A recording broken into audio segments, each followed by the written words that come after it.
Moja ya kitu ambacho siwezi nikabishana na mtu kuhusu Ronaldo ni masuala ya biashara na branding. This guy, he's a businessman. Ronaldo ni mfanyabiashara na anajua jinsi gani ya kujibrand. Angalia leo dunia nzima inazungumza moment ya Ronaldo na rais wa Marekani Donald Trump. Kutana Ikulu, mara mtoto wa Trump ni shabiki wa Ronaldo, of course. Trump pia kaongea kwamba mtoto wake ni shabiki mkubwa sana wa Ronaldo.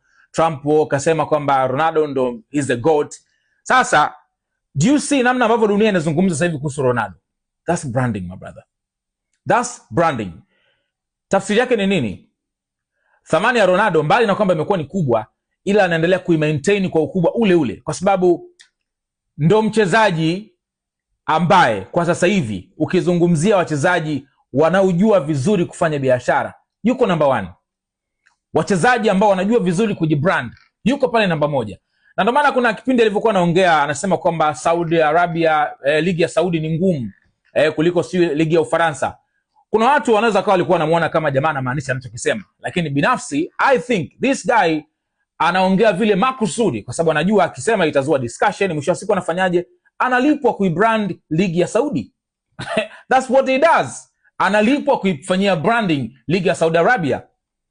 Kwa sababu Saudi naweza kusema imeanza kuwa kubwa baada ya Ronaldo kwenda. Wachezaji pia wengine wakubwa wakaanza kusajiliwa na majina makubwa na nini, wakaanza kupush. Wanahangaika sana kutafuta nafasi walau ya ligi yao kutambulika kidunia. Sasa unafanyaje? Lazima uchukue watu wenye nguvu ambao wanaweza kukusaidia kuipeleka ligi yako kule ambako inatakiwa kwenda.